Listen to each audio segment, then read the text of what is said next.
ETV YouTube channels లో మీ వ్యాపార ప్రకటనల కోసం ఈ నంబర్కి కాల్ చేయండి.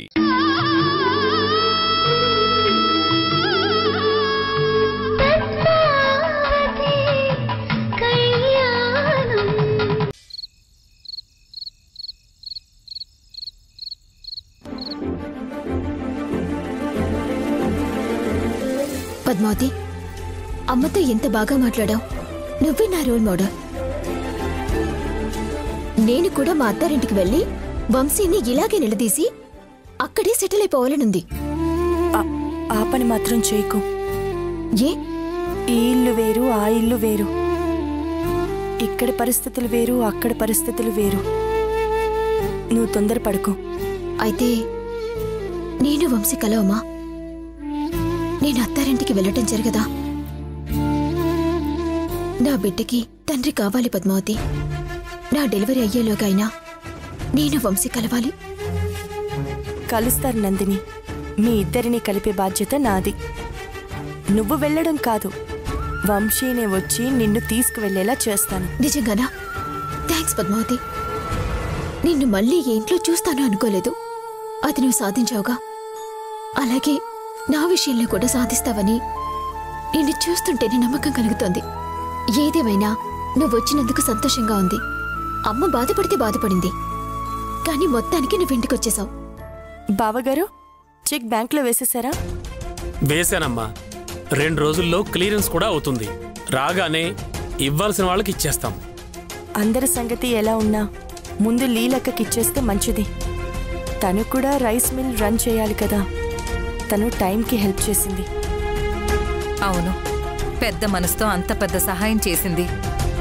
అమౌంట్ అకౌంట్లో పడగానే తన అకౌంట్లోకి వెంటనే ట్రాన్స్ఫర్ చేసేస్తాం. మరి మళ్ళీ స్టాక్ తెప్పించాలి కదా. దానికి కావాలంటే ఒక పని చేయొచ్చు.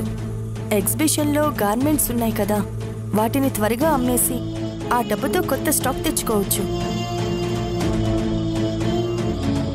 ఇక నుంచి మీ వ్యాపార విషయాల్లో ఏ నిర్ణయాలు తీసుకున్నా నాకు ఒక మాట చెప్పండి. ఆహా, ఏం లేదు. మీరు నాకు చెప్పి చేయాలని కాదు, నాకు తోచిన ఐడియాలు ఇద్దామని. అలాగేనమ్మా, అది మా మంచికేగా. అయినా ఇంట్లో ఎక్కువ బుర్రలు ఉండడం వల్ల అపార్థాలు, రాజకీయాల్లో ఎక్కువ బుర్రలు ఉండడం వల్ల అనర్థాలు వస్తాయి. కానీ వ్యాపారంలో మాత్రం ఎన్ని బుర్రలు ఆలోచిస్తే అంత లాభం. అవునమ్మా. ఇంట్లో ఎక్కువ బుర్రలంటే గుర్తొచ్చింది. నువ్వు మహాలక్ష్మి అక్కతో అంత ధైర్యంగా ఎలా మాట్లాడేసావు, కానీ నాకైతే చాలా భయం వేసింది. అసలు ఎందుకంత ధైర్యం చేస్తున్నావు? ఎందుకంటే ధైర్య సాహసే లక్ష్మి అంటారు కనుక. అందుకే అమ్మని ఎదిరించాలంటే ధైర్యం సాహసం చేయాలి. నువ్వు చెప్పిన దానికి అర్థం అది కాదు. ధైర్యంగా సాహసం చేసిన వాళ్ళకి లక్ష్మీ కటాక్షం లభిస్తుంది అని అర్థం. నేనన్నది అదేగా. అందుకేగా పద్మావతిని మహాలక్ష్మి కటాక్షించి ఇంట్లో ఉండనిచ్చింది. చాలే, ఇది సరదాగా మాట్లాడుకునే విషయం కాదు. అమ్మా పద్మావతి, రేపొద్దున బావగారు వచ్చాక ఏం జరుగుతుందో ఏంటో అని నాకు చాలా టెన్షన్గా ఉంది. నువ్వేమీ టెన్షన్ పడకక్క. మహాలక్ష్మి అక్కది పసిపిల్ల మనస్తత్వం. తనకి నా మీద కోపం పోయేలా నేను చూసుకుంటాను. వస్తే మంచిదే, కానీ గోదారైతేనే కష్టం. గోదారైనా మంచిదే అక్క. మంచిదా? అవును. గోదారిలో ఈతకు వెళ్తే కష్టం, కానీ మునిగి స్నానం చేస్తే పుణ్యం, ఆరోగ్యం కూడా. అయితే అమ్మ మారితే మన ఇంటికి పుష్కరాలు వచ్చేస్తాయా?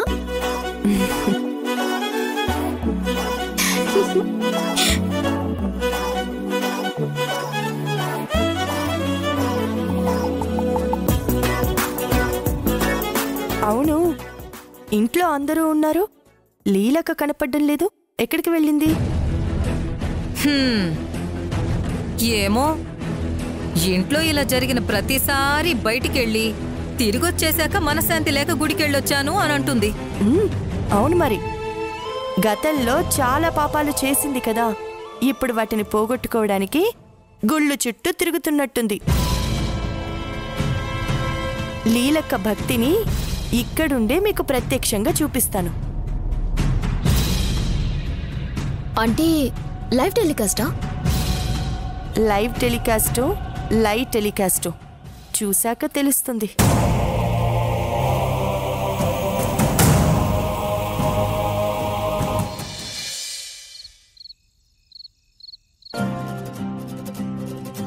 ఏంటి బాబాయ్ మీరు అప్పుడనగా వెళ్లారు, ఇంకా ఇంటికి రాలేదేంటి? ఏంటొచ్చేది బాబాయ్? అవతల కార్తీక్ గారు వచ్చే టైం కూడా అయ్యింది. ఇప్పుడు ఆయన వచ్చే టైంకి మీరు లేకపోతే ఆయన ఏమనుకుంటారు? త్వరగా రండి బాబాయ్. సరే ఉంటాను.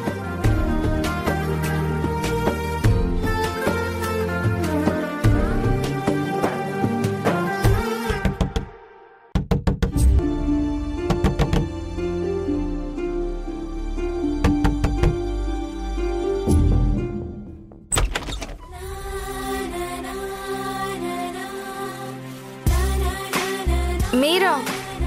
అవును, నేనే. అదేంటి అప్పుడే వచ్చేసారు? మరి ఇంకెప్పుడు రావాలి? అంటే చెప్పిన టైం కన్నా ముందే వస్తేను. ఏం లేదు, మా ఎస్పీ గారితో మీటింగ్ చూసుకుని వద్దాం అనుకున్నాను. కాకపోతే ఎక్స్పెక్ట్ చేసిన టైం కన్నా ముందే అయిపోయింది, అందుకే వచ్చాను. నేను ఎర్లీగా రావటం వల్ల మీకు ఏమైనా ప్రాబ్లం ఉంటే చెప్పు, నేను ఇంటికెళ్ళి మళ్ళీ వస్తాను.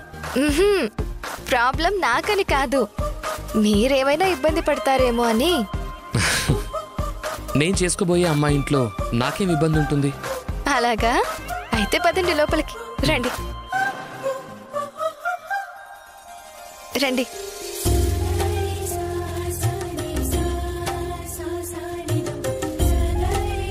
అదేంటి ఇంట్లో ఎవరు కనిపించట్లేదు? ఇంట్లో ఎవరు లేరా? కొంచెం పని మీద బయటికి వెళ్ళారు, వచ్చేస్తారులేండి. అది సరే, ఇంతకీ ఈ రోజు స్పెషల్ ఏంటి? నీ బర్త్డే కూడా కాదు కదా, మరి ఈ డిన్నర్ అరేంజ్మెంట్స్ ఏంటి? అంటే ఏంటి, బర్త్డేలకి పార్టీలు చేసుకోవాలా? నార్మల్ డేస్ లో చేసుకోకూడదా? పార్టీ అంటే ఏదో ఒక స్పెషల్ కదా, అలా ఏం స్పెషల్ ఉందా అని.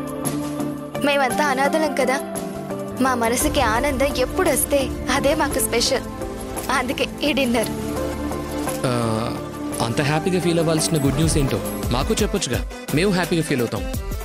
ఈ రోజు మా అక్క వాళ్ళ అత్తారింటికి తిరిగి వెళ్ళింది. పైగా అక్కడ ఎలాంటి గొడవ జరగలేదంట, అందుకే ఇంత హ్యాపీ. సరే మీరు కూర్చొని టీవీ చూడండి, నేను వెళ్ళి వంట పూర్తి చేసుకుని వస్తాను.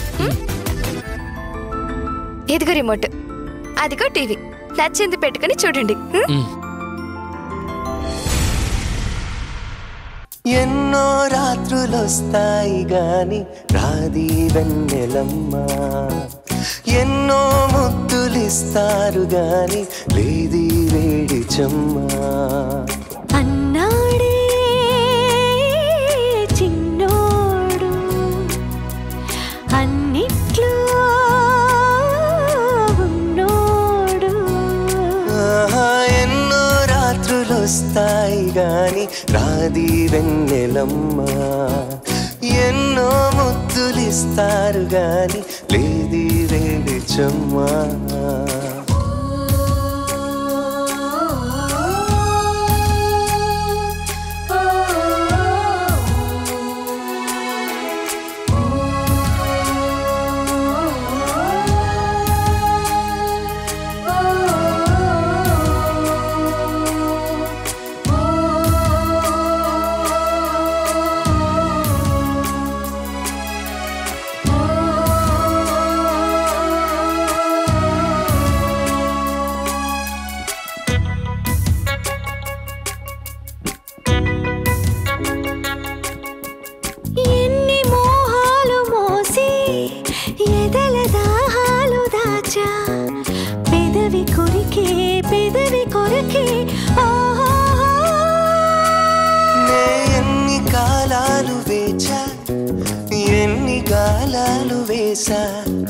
మనసు అడిగే మరుల సుడిగే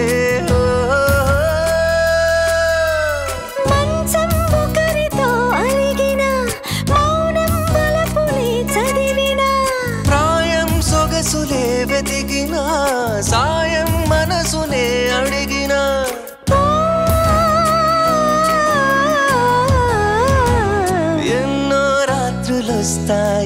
గాని రాది వెన్నెలమ్మ ఎన్నో ముద్దులిస్తారు గాని లేది వేడి చెమ్మా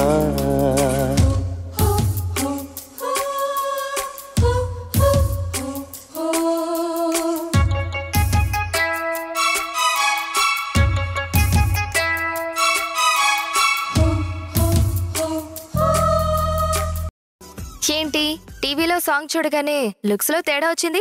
ఏంటి విషయం? నువ్వు మరీ అంత డైరెక్ట్ గా అడిగితే ఎలా చెప్పను? ఏం పర్లేదు, నోటితో చెప్పు.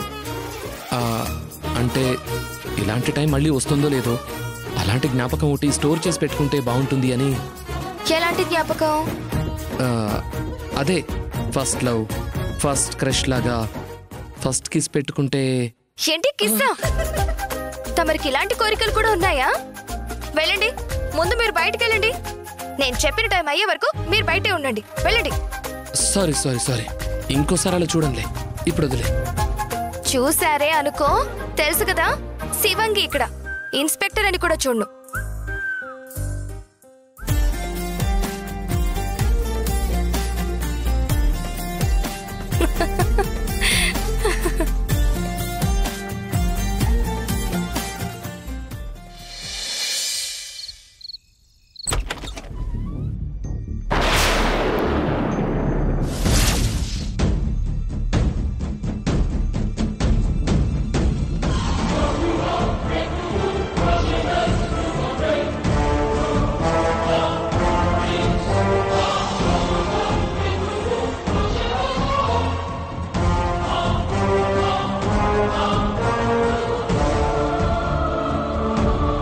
ఇదేంటిది?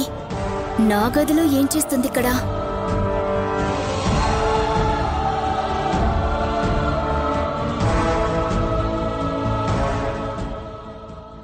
ఏంటక్క అలా చూస్తూ వస్తున్నావు?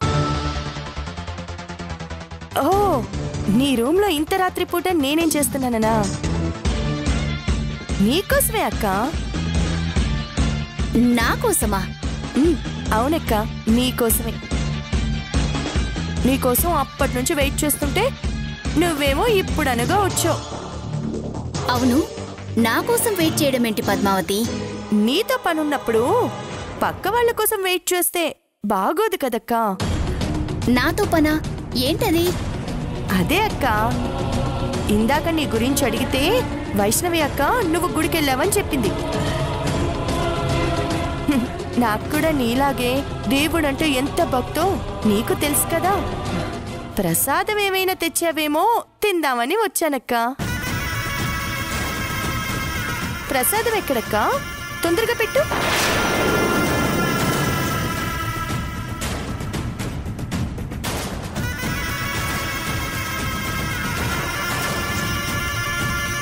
అదేంటక్క, నీ చేతుల్లో పూల సజ్జ లేదేంటి?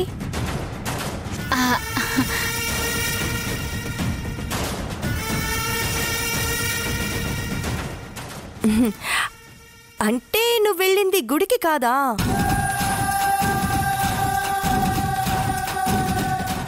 గుడికి కాకుండా ఈ టైంలో ఎక్కడికి వెళ్ళావు? ఏంటక్క, ఎక్కడికి వెళ్ళావని అడుగుతుంటే అలా కంగారు పడతావేంటి? నువ్వు నిజంగా గుడికెళ్ళావా లేక?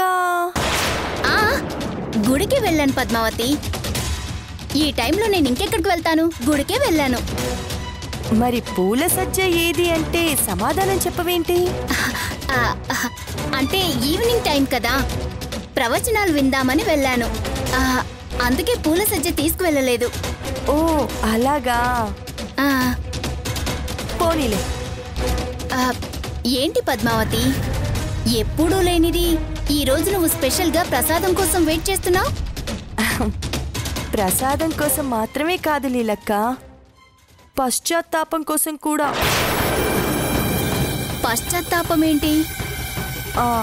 అదే అక్క, ఇందాక నేను ఇంట్లో ఉండటం కోసం మహాలక్ష్మి అక్కని ఎదిరించాల్సి వచ్చింది కదా, అందుకు పశ్చాత్తాపడుతున్నాను. నాకంటే వయసులో పెద్దదానివి, ఈ ఇంట్లో నాకంటే ముందే వచ్చినావు, ముద్దుల మూడో కోడలివి. ఏదైనా సాయం చేస్తావేమో, ఒక మంచి సలహా ఇస్తావేమో అడుగుదామని వచ్చాను. అయినా నువ్వే చెప్పక్క, నేను అక్కతో అలా మాట్లాడడం తప్ప? చచ్చా, అది తప్పేలా అవుతుంది పద్మావతి. కోడలుగా నువ్వు ఈ ఇంట్లో ఉండడం అది నీ హక్కు. అయితే నిజంగా నేను అలా ప్రవర్తించడం తప్పు కాదంటావా అక్క? అవును. అయినా ఇప్పటి వరకు నువ్వు నాకెన్నో సహాయాలు చేశావు. మన కుటుంబం ఒక్కటిగా కలిసి ఉండటం కోసం నీ పగని కూడా పక్కన పెట్టేశావు. నేనంటే నీకు ఇష్టం లేకపోయినా నన్ను ఆదిత్యని కలపాలని ప్రయత్నించావు. స్వయంగా నువ్వే దగ్గరుండి మరి మా పెళ్లి జరిపించావు. భలేదానివే పద్మావతి. నేను నీకెందుకు సహాయం చేయను? తప్పకుండా చేస్తాను. ఇంతకీ ఎలాంటి సహాయం కావాలి నీకు? నా కోసం మహాలక్ష్మి అక్కని ఎదిరించగలవా?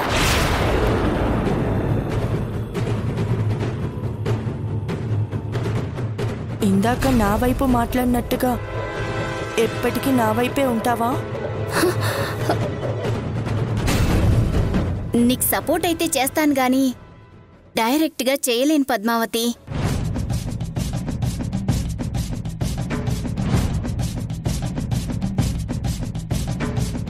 మహాలక్ష్మి అంటే నాకు చాలా గౌరవము. కానీ తనని ఎదిరించి మాట్లాడలేను. కానీ ఇండైరెక్ట్గా అయితే నీకు తప్పకుండా సహాయం చేస్తాను.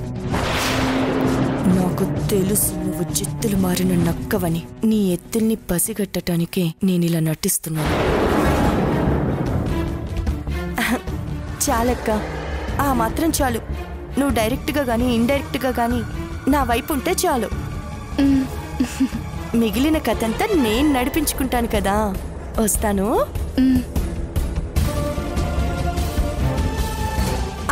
అక్క, చెప్పటం మర్చిపోయాను. ఈసారి గుడికి వెళ్తే కనీసం బొట్టైనా పెట్టుకునిరా.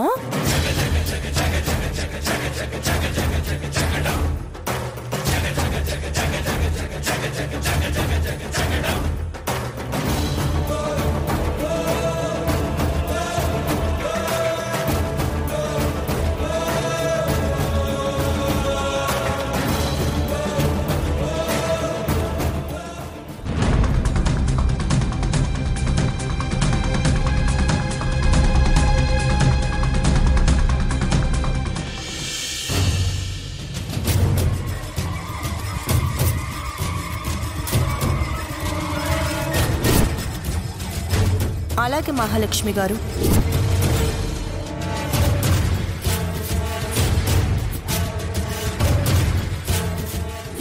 నా ఒంటి మీద చెయ్యి పడిందో మీ అందరినీ తీసుకెళ్లి పోలీస్ స్టేషన్లో పడేస్తాను.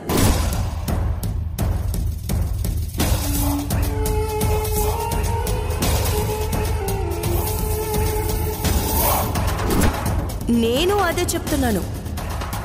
ఈ ఇంటి నుంచి నేను వెళ్ళటం అంటూ జరిగితే నా పేరు పద్మావతే కాదు.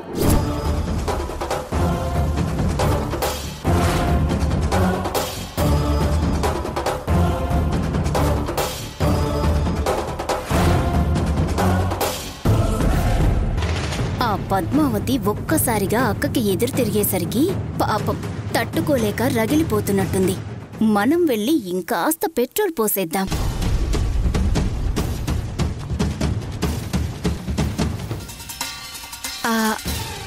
ఏంటక్క అలా ఉన్నావు? ఆ పద్మావతి అన్న మాటలకి బాధపడుతున్నావా? ఎంత పొగరో చూసావా లీలా?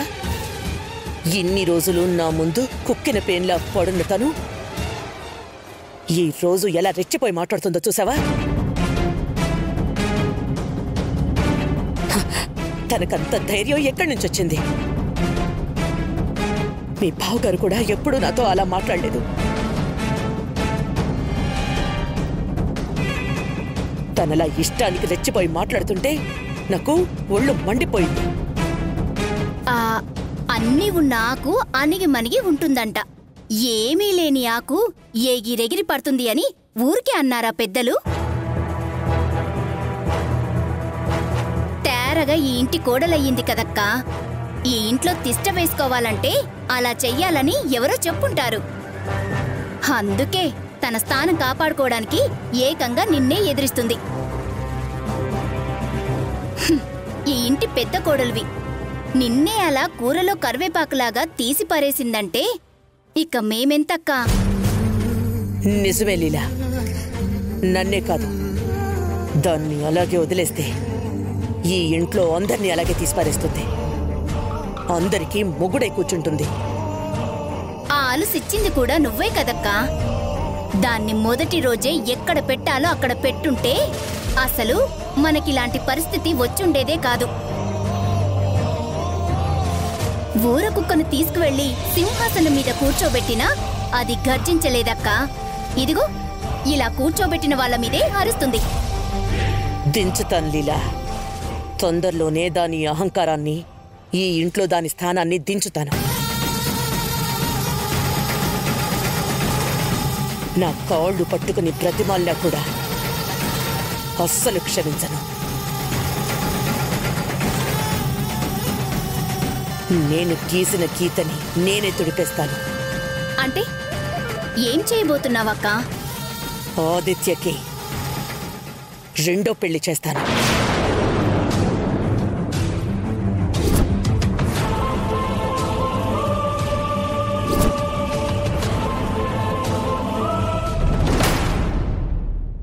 ఏంటి పిన్ని ఈరోజు నువ్వు సర్వ్ చేస్తున్నావు?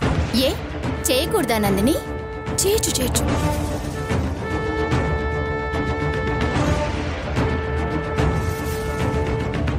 ఏంటి మహాలక్ష్మి గారు, నాకంత గౌరవం ఇవ్వాల్సిన పని లేదులేండి. నేను లేచింది నీకు గౌరవం ఇవ్వడానికి కాదు, నా గౌరవాన్ని తగ్గించుకోకుండా ఉండడానికి. అయినా నీలాంటి వాళ్ళతో కూర్చుని తింటే తిన్నది కూడా వంట పట్టదు. అమ్మా ఏంటమ్మా ఇది? తినే చోట కూడా ఈ గొడవలు అవసరమా? ఆ ముక్క తనకి చెప్పు, నాకు కాదు.